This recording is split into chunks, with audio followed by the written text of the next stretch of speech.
ગંભીર આ બ્રિજ દુર્ઘટના બાદ રાજ્ય સરકારે નર્મદા જિલ્લાના 6 મહત્વના બ્રિજ પર ભારે વાહનો માટે બંધ કરી મરામતની સૂચના આપી। આનાથી દેડિયાપાડા અને સાગબારા સંપર્ક વિહોણા બન્યા, જેના કારણે શાકભાજી, અનાજ અને ખાતર જેવી જરૂરી ચીજવસ્તુઓની અછત સર્જાઈ। રાજપીપળા ડેપોથી બસો મોડા સુધી ચાલે છે, જેના લીધે મુસાફરોને 170 થી 250 કિલોમીટરનો ફેરાવો કરવો પડે છે। ઊંચા ભાડાથી લોકોમાં ભારે રોષ છે। વિદ્યાર્થીઓએ રાજપીપળા ડેપો ખાતે બસો રોકી શાળાઓ સુધી પહોંચાડવાની માંગ સાથે વિરોધ નોંધાવ્યો છે। ડેડિયાપાડાના નેતા શંકર વસાવાએ જણાવ્યું છે કે બ્રિજ બંધ થવાથી ખેડૂતો અને વિદ્યાર્થીઓને મુશ્કેલી પડી રહી છે।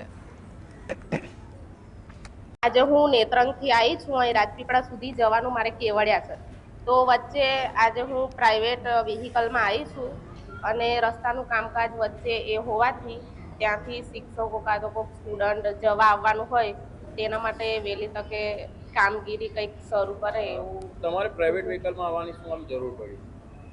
કારણ કે બસો જતી નથી અહીં સુધી, બસો અટકાવી દેવામાં આવી છે। ગુજરાતનો એ છેવાડાનો તાલુકો છે, વિધાનસભા છે।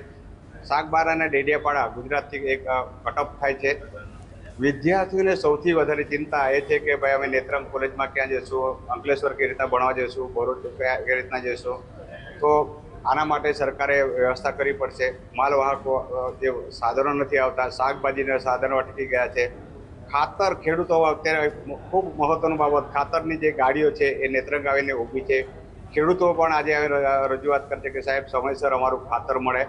તો સરકારશ્રીને વિનંતી કે એની વૈકલ્પિક વ્યવસ્થા ઝડપથી થાય અને વિદ્યાર્થીઓ માટે ચિંતા કરે, ભાઈ નજીકને આ પુલને ક્રોસ કરીને સામેથી બીજી બસ મળે અને સમયસર એનું ભણતર ના બગડે એની ચિંતા કરાય।